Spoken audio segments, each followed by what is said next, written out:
welcome to our presentation, and today it's an introductory session that we're giving on 6 incentives that companies of Singapore can take advantage of.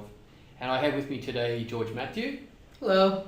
George Matthew is one of our senior consultants in the organisation, Futurebooks, and we're hoping to guide you through this and explain what these 6 items are about. The reason that we got excited about, or the impetus of putting together this PowerPoint presentation was because it is November 2013 as we speak, which means that it's time for companies to report taxation in Singapore. The timing is very apt because all companies, regardless of year end, have to file their final taxes in November. So here are a couple of things that you can be thinking about. First of all, we'd just like to say thanks very much to our sponsors, Plug-In. They helped us do a proper presentation of this to a group of startups in Singapore about a week or 2 ago.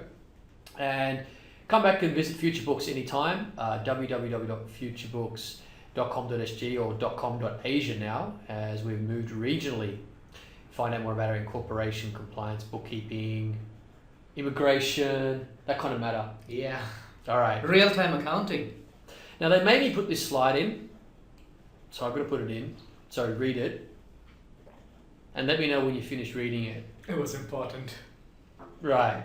I'm moving on now. Now, George, I am starting this presentation with the office in mind because a lot of the things that we're talking about as being tax incentives that apply to a real-world office. Mm-hmm. So here in our office, I'm looking at doing a few things. For example, I would like to buy ourselves a new gadget. So I want to buy some iMacs. What kind of incentives can I expect to get from the purchase of some gadgets for the office? You'll be pleased to know that computers are one of those items which are eligible for a very generous payout under the Productivity and Innovation Credit Scheme. In fact, you might end up with cash in pocket after the purchase. More on that later. What about, for example, George, we've put up some new branding. I've gone and spent a lot of money getting the logo done, and I've even put it up here on the office. Is this something that we can also get some money back on in the creation of the trademark? This trademark and intellectual property is the other leg under Productivity and Innovation Credit, which is claimable. Definitely yes. Excellent. So we can, the cost involved in intellectual property, it's not just looking at these tax incentives, don't just cover physical assets, but also intellectual property. That's true. Okay.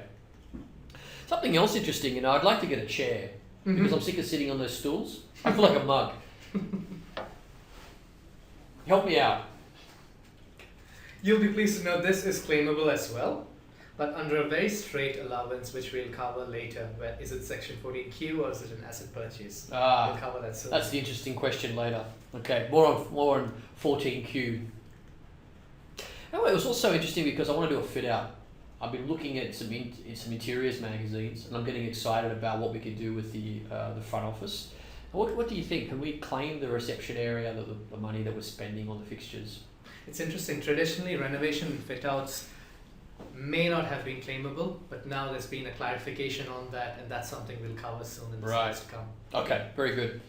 Now, of course, with all this goes the people, because we need to hire individuals to do the work. We've got the office. What about building a local payroll here? What's the implication? There's something very interesting we'll talk about on the wage credit scheme, both about building local payroll and increasing salaries on the local payroll that you might already have on books. Beautiful. So, lastly, I've decided to go out and buy something very expensive. And fancy. Very.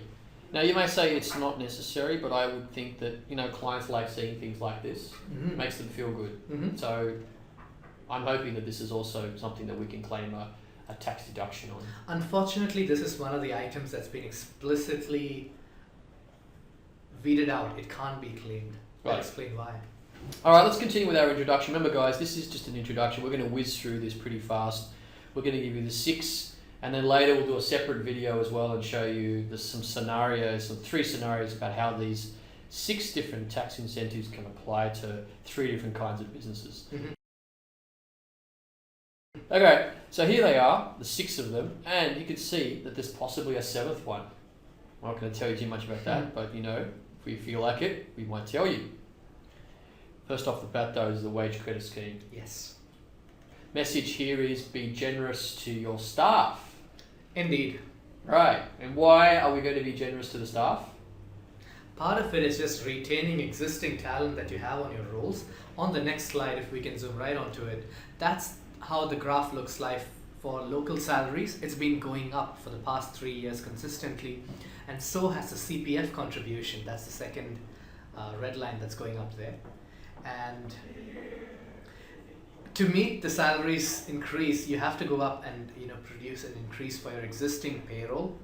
And the government has come up with this wage credit scheme, which is pretty generous in that it buffers 40% of the increase that you're giving out to your staff for every month of the next 2 years. Very nice. Let's see how that actually comes together. That's the first point, and this covers employees who are earning 4,000 or below. Yes. Increases above 4,000 don't qualify under this. And one of the really nice things about this scheme is it requires no form of submission or process from us as a company. CPF board has the data based on CPF contributions, right, and sends out a check at the end of the year to companies that are eligible. So it's not like a lot of tax deductions which require a lot of paperwork to get precisely. the deduction. Yeah.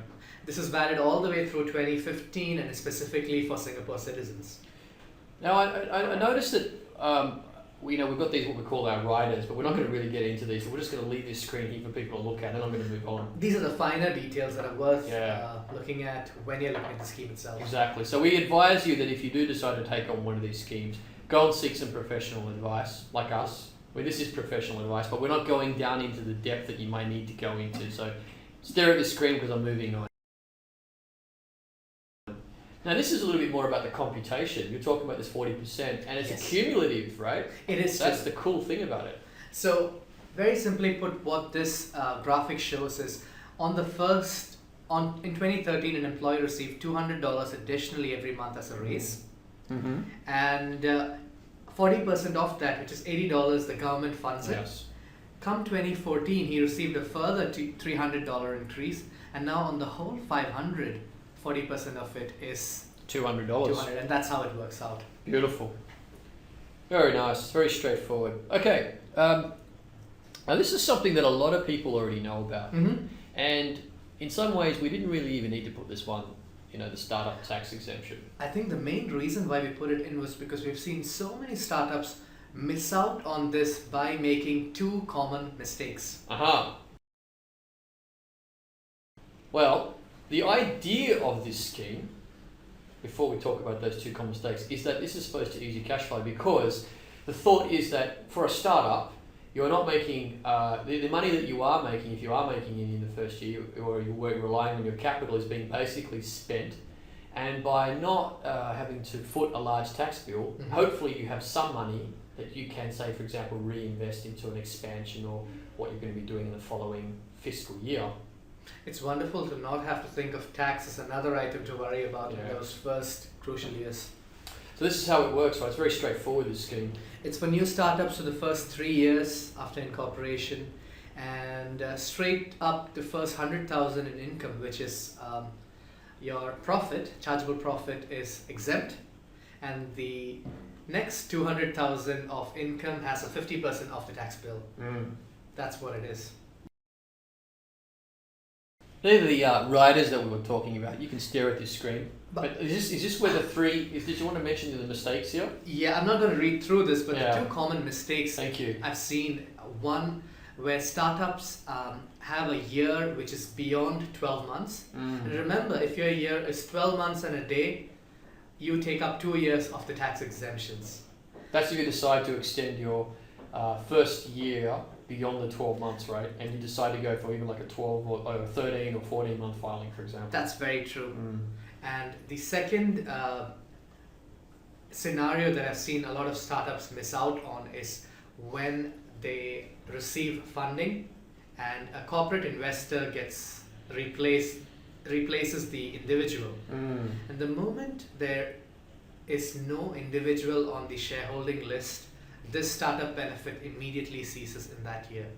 Yep, and as we know, it's actually quite significant. Here we've got a tax computation you might want to walk us through. That's year 1 to 3, where the first 100,000 is completely exempt. What's the saving on it then? Would that be around $17,000? Is that correct then? That's exactly right. Because So obviously it's 17% of 100,000, right? True. Okay. And on the next 200,000, it's at 50% off, which means it's 8.5 percentage. Yes. And But of a larger amount. of a larger amount, exactly. And everything about that is 17 percentage. It's also interesting here. What I want to add in is Singapore's tax rate straight line is higher than Hong Kong. Oh, here we go. Hong Kong versus Singapore. Go on. It has to be brought in. As long as we can talk about the cosmopolitan part of the life and the coffee in Hong Kong and all the other things that go with it, is that also going to be factored into this? Or you're looking at purely from a tax perspective, are you? Very focused, aren't I? Very focused. Okay, we'll stick with the tax then. Hong Kong's 16.5 and Singapore is 17. But once you factor in these tax benefits, it's interesting how close or more competitive Singapore gets. The second aspect is the year 4 onwards. This is applicable for all companies perpetually. There's no expiry date on this. Your first 300,000 broadly is at 50% off. Wow. There's a real reason to actually stick around and not go under. Yeah. Okay, so the next one is interesting. This is the corporate income tax rebate. This is new. And this is really for companies that are actually making a significant amount of bottom line, because the message here is, ta-da! Write yourself a check. Right. Pay out your dividends. Interim, maybe. That's right, because you're part of this very small group who actually made a very significant profit. And with that profit, you can go and buy yourself something which is not tax deductible but essential. That's it, George. I know I've shown you this slide enough times. You're probably sick of looking at it. So how does this work? Because it's not applicable to everybody. Like we said, there's only a group of people that really can take advantage of this. The rebate is new, and it's when you have a tax bill to pay. Right. 30% of that bill is off for the next 3 years. There's a cap on it, which is 30,000 per year. And this is new. It was just announced in the budget 2013. No conditions. All companies are eligible that are registered in Singapore. Now, this is the other thing. This writer's slide looks really empty. Looks like there's actually not many conditions at all for this. It looks clean, yeah. Okay. Do you want to just explain cursively how this works then, in terms of real numbers? So, in the first example, that's a company which has $60,000 as the tax bill, and 30% of that's off. So that's a significant 18,000 they get off their bill. With the startup which is not making a profit, this wouldn't apply whatsoever. So yeah. This is the one that people have heard a lot about, but often it's misunderstood. And PIC, really the message here of the PIC is go and buy yourself a gadget. So it's like you get to buy your Sony Xperia, or if you still suck, then you buy Apple. But this is where you're actually buying equipment for the company that's going to make you productive. And this is one way I think that the government's thinking about, hey, let's get people adopting new technology and practices by implementing this scheme. So this is actually really good for the company as well as for the individual. Yes. Do you want to explain a little bit to us about how it works? Yeah. Broadly, first, this is applicable to all companies, and if you did have at least 3 local employees on your rolls, CPF contributing, you'd be eligible for a cashback and also a cash bonus.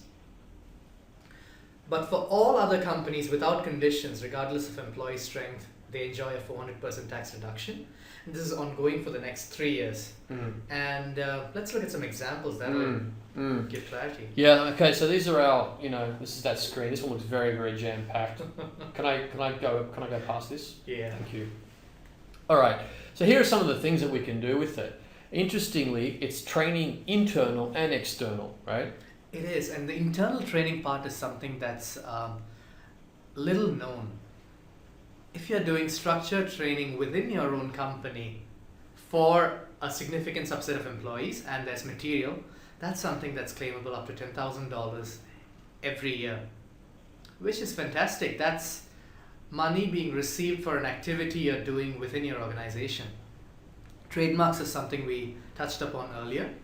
Cloud. So right from your Google Apps, your Google Apps your to your accounting software if you're using Yeah. a QuickBooks Online or a Xero. Yep. Salesforce, all those applications. The CRM, yes. Mm. The whole deal. All of them are eligible for PIC. And so is external training that you may be undertaking. Mm. Now, of course, this is not so simple and straightforward as applying for, say, the wage credit scheme, because there's a little bit more work involved in getting this across the line. There are two options. So you could choose to do it once a year, Right. or go in every quarter and claim this and shortly receive a check from IRAS. Yeah. And the only consideration there is in terms of cash flow. That's right. So I think on the next screen we're sort of, I know you want to get yourself this new, what is it? What do you call it?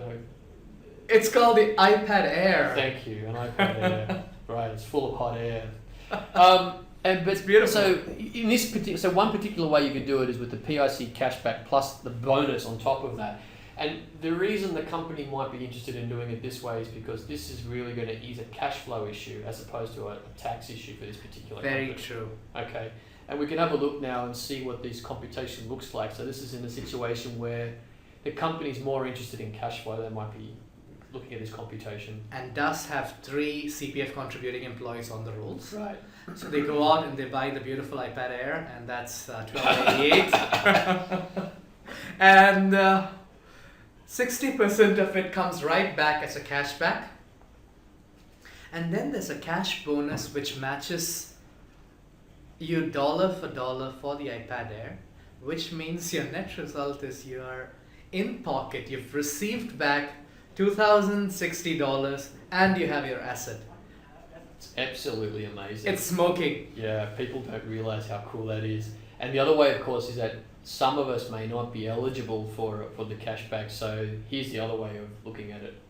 So this is where you can claim 4 times the value of the items as a deduction. Yes. This is useful for companies which are either not eligible for the cashback or which have a significant amount Yeah. of profit. This will actually be better for those companies as well. Yeah.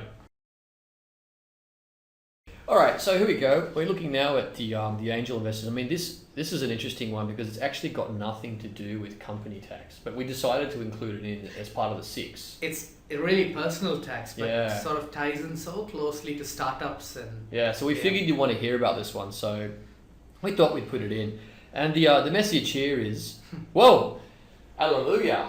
A license for a sugar daddy. Okay, so this is really the startup founders looking for new investment or talking to their existing investors to get more money from them. True. That's what this incentive is True. trying to do.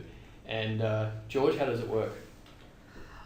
This is for startups within their first 3 years, where as the angel investor, who should be an individual, in my individual capacity, when I put in an investment into the startup, I straight up receive a 50% tax deduction in my next personal tax filing.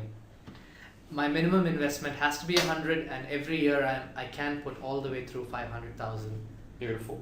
So it's probably a very strong argument when you're pitching for angel funding. Yeah, it's probably something that a lot of people don't realise they could put including Yes. in their pitch. But let's remember that it's only to individuals, because institutional investors who are coming in as a company aren't able to take advantage of this. That's true. So go out and pitch it and ask them to put their money not in the McLaren, but in your business. So just say, hey, we don't want this. Give me your money. I'll do something with it, and you can get some of it back on tax. Mm-hmm. Beautiful. All right, here's how it might work, right? The illustration there is of the individual's personal tax, where he's invested 100,000 this year, and straight up on his personal tax he receives 50,000 off, and that's how it works out if he would have a 600,000 income for that year. Yeah. So this is based on 600,000 here. He gets 50,000 off, and Yeah. therefore is taxed only at 550. Yeah. Very nice. And also quite significant because the higher tax rates Yes. on personal tax is 20%. Yes. Okay. All right. 14Q. Strange name, but actually does a lot for us, doesn't it? Because this is going to make your office beautiful. Mm-hmm. So it sounds like what's happening here is that if we spend some money on the office, the idea is that that's where we spend all our time working. Let's put some money in it. Let's make it more productive. Let's make people want to come to work, reduce absenteeism. How does this 14Q funny thing work? What does it do for us? Because it's a strange name. According to straight tax principles, expenses should only be claimed which directly relate to income generating activities, which means a fit out in electricity or plumbing, stuff which we have to get done, does not directly contribute to income and may not be able to be claimed.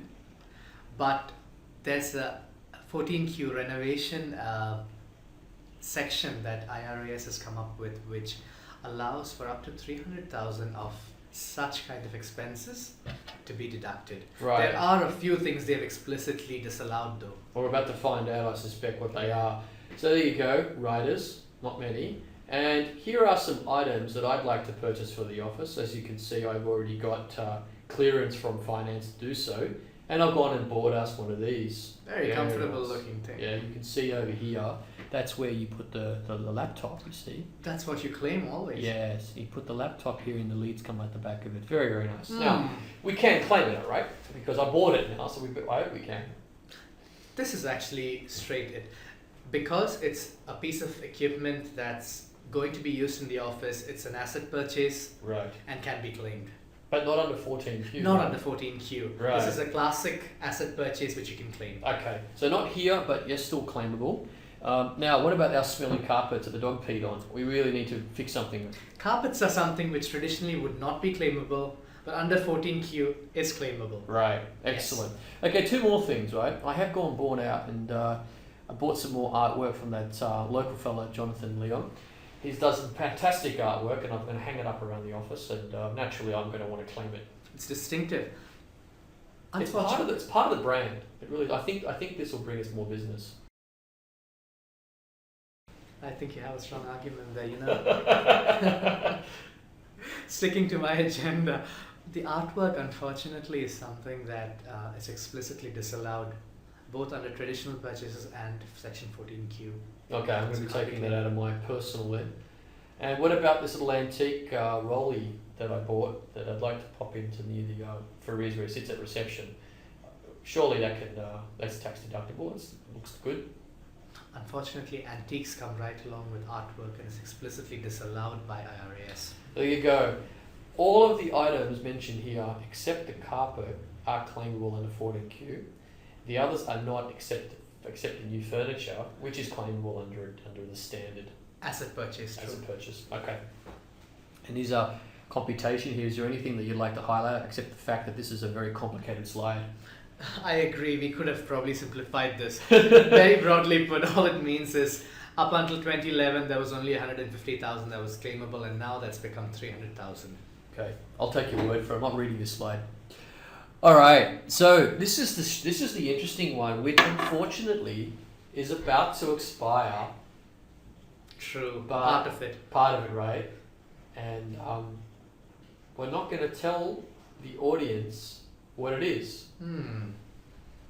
And the reason is because this particular one is all about stealth. In fact, it wants to help you build your product in stealth, so you're not going out there and expected to make revenue.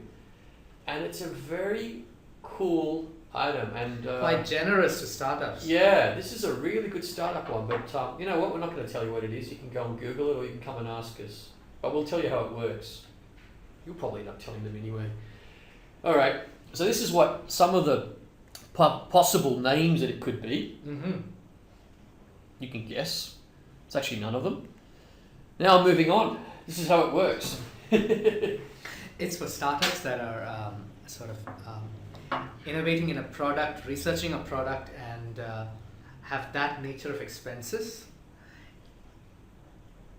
And assuming that you were running a loss, which is quite common during the development stage, you'd still be eligible for a cashback grant of up to 20,000. 20,000, yeah. Key thing is that this is the last year for that cashback. Yes. So November end is your cutoff. After that, this And goes you had away. to have spent the money in the previous You'd have financial to. year. Precisely. So you're making the claim in 2013. Which means that this has to be money you spent in 2011 and 2012. Right. So if you didn't catch this one, you probably, the chances are you're going to miss it, unless of course you're looking at this presentation right now and retrospectively checking out what you've spent. If there were certain expenses If there which were expenses, qualify right. under this. They might qualify, right? All right, so in a moment we're going to do a separate video and bring to life these 6 or 7 tax incentives, and we're going to explain their implication in a couple of different ways of 3 interesting businesses coming up. So check out part 2, that's coming up in a moment.